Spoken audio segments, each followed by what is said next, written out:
Atenção! No vídeo de hoje eu vou te mostrar de uma maneira completamente pessoal o que é a psicoeducação e por que ela é tão valorizada na TCC. 2. Como a psicoeducação tem impacto e engajamento, ampliando os resultados dos meus clientes. 3. Estratégias práticas para aplicar a psicoeducação que tem gerado resultados surpreendentes com o meu atendimento. 4. Os maiores erros que os terapeutas cometem ao implementar a psicoeducação, pelo menos do meu ponto de vista, e como você pode fazer para evitá-los. E finalmente, 5. Uma técnica negligenciada que eu uso para tornar as minhas explicações ainda mais impactantes para os meus clientes. Se você quer se tornar um terapeuta ainda mais eficiente e ver seus clientes realmente progredirem na terapia, esse é o vídeo correto para você. Portanto, vamos agora explorar isso juntos. Mas antes, deixa eu me apresentar. Olá, eu sou Fernando Dias, ex-psicólogo por decisão própria,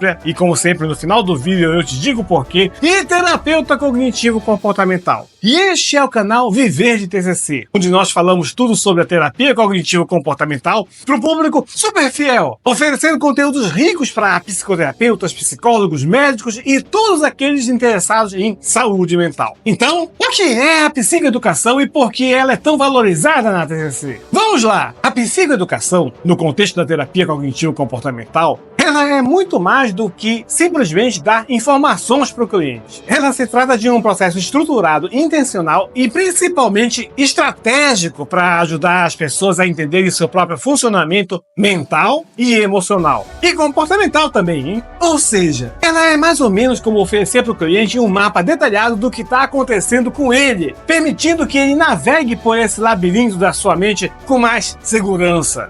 Tá, mas aí eu fiquei pensando, e se o cliente perder o mapa, o que a gente faz? Dá para colocar um GPS nesse labirinto mental também, não dá?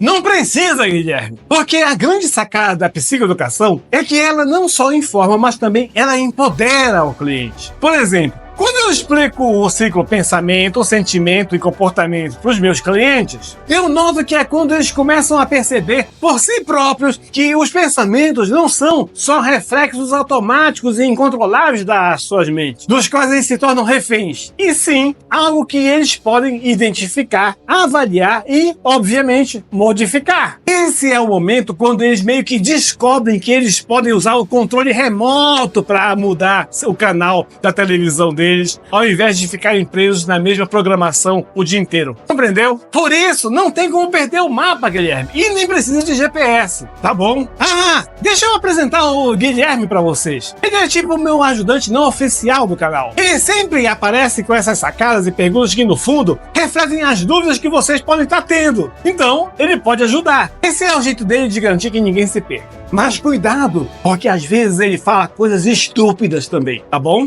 Então, vamos agora para o ponto 2. Mas primeiro, com toda a sinceridade do meu coração, deixa eu te falar uma coisa. Lembra de dar like e se inscrever nesse canal, porque eu tô tentando ser um youtuber, tá bom? Então vamos lá. Ponto 2. Como a psicoeducação tem impactado o engajamento e os resultados dos meus clientes? Deixa eu te perguntar, pensa comigo. Como você se sentiria se você tivesse que resolver um problema, mas ninguém te explicasse como você vai resolver esse problema? É frustrante, não é? E esse é exatamente o impacto da falta de psicoeducação com os nossos clientes. Quando o cliente compreende o que está acontecendo com ele e, principalmente, o porquê das estratégias que você está utilizando para ajudá-lo, ele se sente mais motivado para participar do processo. Ou seja, é mais ou menos como ensinar alguém a andar de bicicleta. Vocês não só coloca a pessoa na bicicleta e espera que ela pedale. Você explica o funcionamento da bicicleta, o equilíbrio, o movimento das pernas e até como ela deve fazer para cair de maneira segura. E sabe o que tem acontecido comigo? Na minha experiência, os meus clientes não só se engajam, bem mais do que o normal, como também que, devido a isso, os resultados deles aparecem mais rápido, claro, não é? E olha só, recentemente, eu tive um cliente que não estava conseguindo seguir com os exercícios de respiração para a ansiedade que eu tinha sugerido para ele. Foi só depois que eu expliquei detalhadamente onde a respiração influencia o sistema nervoso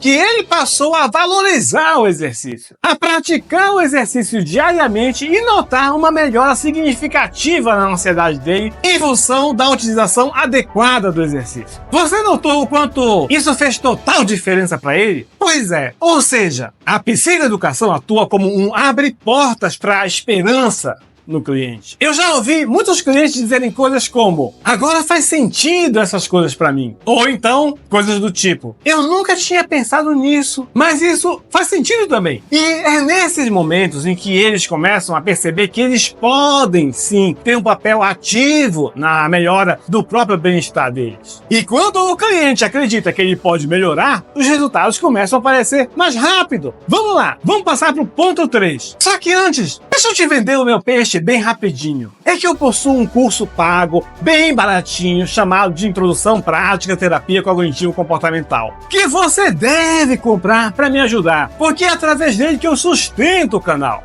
Ah, então quer dizer que se eu comprar o curso, eu viro sócio, tipo meio um acionista do canal, né? Não, Guilherme! Ao comprar o curso, você me ajuda a manter o conteúdo que é caro para mim e sai grátis para você. Além disso, eu te garanto que o curso sai mais barato do que um cinema, cujo filme não tem nem 2 horas, enquanto que o curso tem 7 horas. E detalhe, se você clicar no link que está no primeiro comentário fixado, você vai direto assistir o curso, que tem 4 aulas grátis esperando você lá. Ele está alojado na maior plataforma de cursos online do mundo. Então, corre lá e vamos nos ajudar juntos, tá bom? Bom, voltando, lembra que são 5 itens que eu te prometi e que agora nós vamos só pro ponto 3, então fica paradinho aí e vamos continuar. Estratégias práticas para aplicar a psicoeducação que tem dado resultados no meu atendimento. Observa só o quanto isso aqui é importante. Ao contrário do que possa parecer, aplicar a psicoeducação de maneira eficaz não é sobre usar termos ou técnicas difíceis na hora de explicar e despejar informações complexas em cima do cliente. Ela é exatamente o oposto disso. Significa transformar conceitos importantes em algo simples, acessível e, acima de tudo, relevantes para o cliente. O que significa que uma boa psicoeducação é como uma história que faz sentido na vida da pessoa, conectando os pontos de forma clara e prática. Importante, sempre relacione ao caso específico que o cliente nos trouxe, tá bom? E nunca fique metendo divagações teóricas pelo meio. Compreendido? Como exemplo, quando eu tenho que explicar sobre a ansiedade para os meus clientes,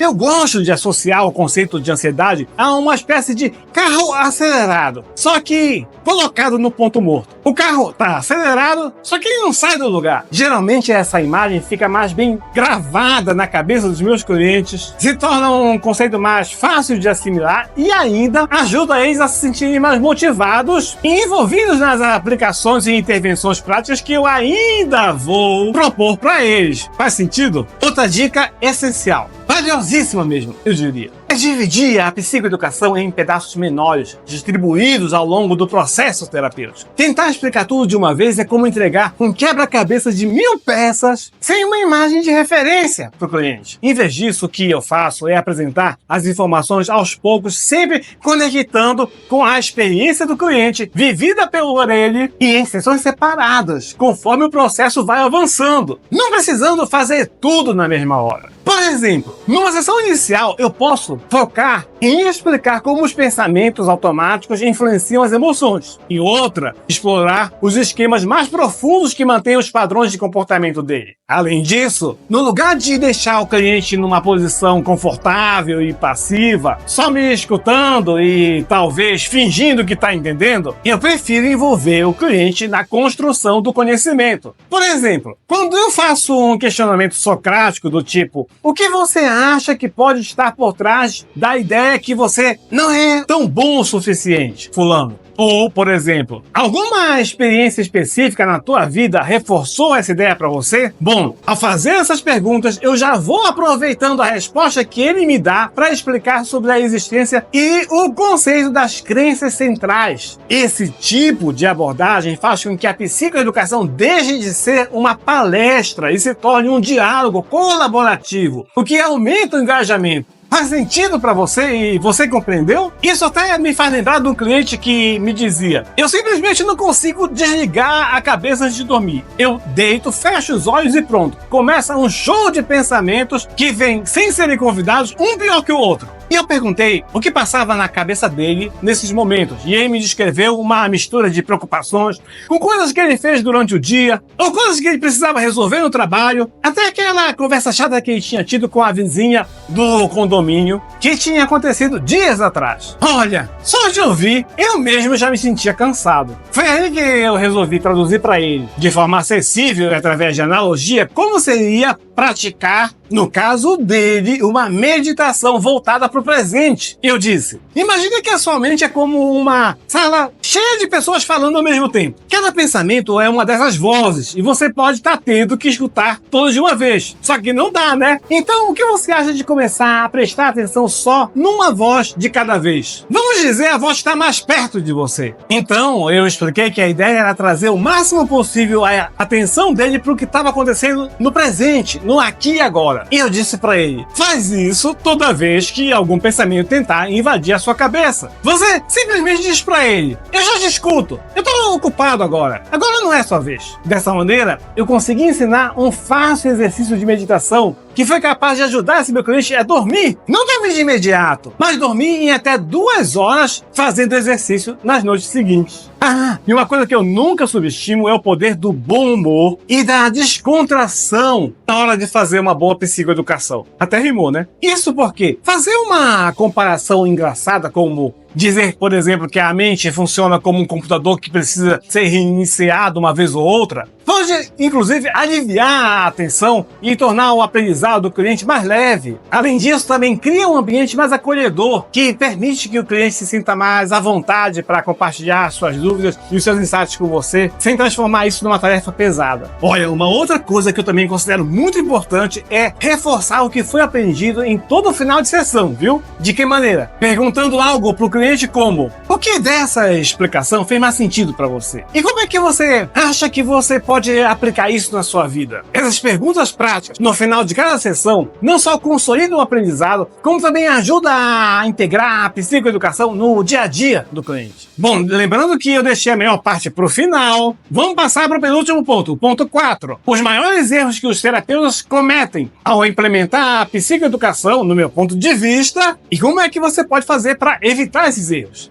Eu acho que eu ainda vou gravar um vídeo só sobre isso. Mas, por enquanto, deixa eu te falar que o primeiro erro que eu considero é o de usar uma linguagem técnica demais. Muitos terapeutas acabam explicando conceitos como cognições disfuncionais ou distorções cognitivas, sem adaptarem o vocabulário para o cliente. E acaba que isso sai mais parecido com um diagnóstico do que com uma conversa, não é mesmo? Portanto, é preciso adaptar a conversa de uma maneira que o cliente entenda. E outra coisa que eu já te falei é despejar muita informação de uma só vez. Eu sempre busco lembrar que o cliente, ele não está aí para se tornar um terapeuta. Portanto, aqui, menos é mais. Eu sempre uso a seguinte pergunta mágica. Isso faz sentido para você? Como você acha que isso se conecta com o que você está vivendo? Dessa forma que eu busco garantir que a informação que o cliente recebeu, ela foi assimilada corretamente. Agora, olha só. Outro erro também que eu considero perigoso é eu não verificar se o cliente internalizou o que foi explicado para ele. Porque, às vezes, você pode achar que foi claro, que o cliente entendeu. Mas no fundo ele sai da sessão com mais dúvidas, sem saber mesmo se entendeu ou não entendeu o que você falou para ele. Então é por isso que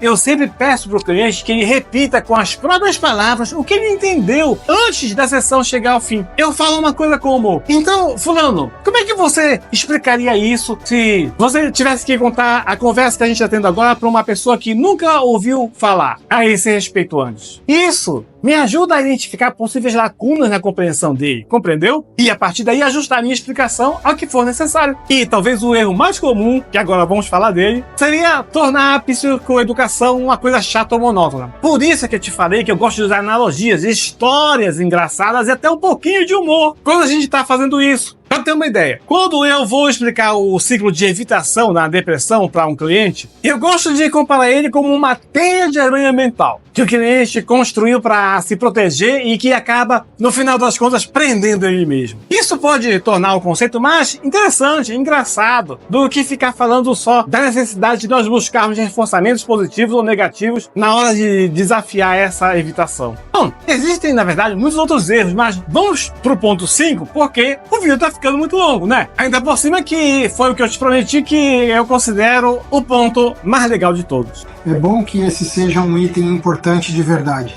porque eu fiquei até aqui só para ver se trata de uma dica que presta mesmo. É uma dica boa sim, Guilherme. Olha só, essa é a técnica que eu considero subestimada. A utilização de narrativas emocionais personalizadas. E eu vou te explicar como isso funciona. Não é só contar uma história qualquer, é criar uma narrativa que se conecte profundamente com a experiência do cliente, usando elementos do cotidiano do cliente para ilustrar os conceitos que nós queremos que ele aprenda. Deixa eu te explicar isso melhor com um exemplo. Certa vez eu trabalhei com uma cliente que ela estava presa no ciclo de evitação e depressão. Ela evitava compromissos sociais porque acreditava que ela não tinha energia ou que as pessoas não iam querer a presença dela por lá. Uma coisa bem típica, né? Ao invés de eu só falar de ativação comportamental, eu usei no lugar disso uma analogia, baseada na paixão que ela disse que ela tinha pra mim sobre a jardinagem. Eu disse, olha, então imagina que você tem um jardim e um dia você decide parar de regar todas as flores, as plantas, né? Porque você acha que elas não vão florescer. No começo parece até uma ideia boa, né? Porque afinal de contas você acaba tendo menos trabalho. Só que aos poucos as plantas que ainda existem, vai acontecer o que com elas? Elas vão começar a murchar. E é aí que o jardim vai ficar cada vez mais sem vida. Agora, se você começa a regar aos poucos, mesmo que você não tenha vontade, ou que você não veja as flores brotarem imediatamente, o solo volta a se nutrir e as plantas começam a dar sinais de recuperação. Isso é verdade ou não é? E deixa eu te contar que a tua energia funciona dessa mesma maneira. Ou seja, no começo, pode parecer difícil regar as tuas plantas internas, mas cada pequena ação que você realiza, como, por exemplo, sair para dar uma caminhada e conversar com um amigo, é como regar o solo dessas plantas. E aos poucos, a vitalidade vai retornando.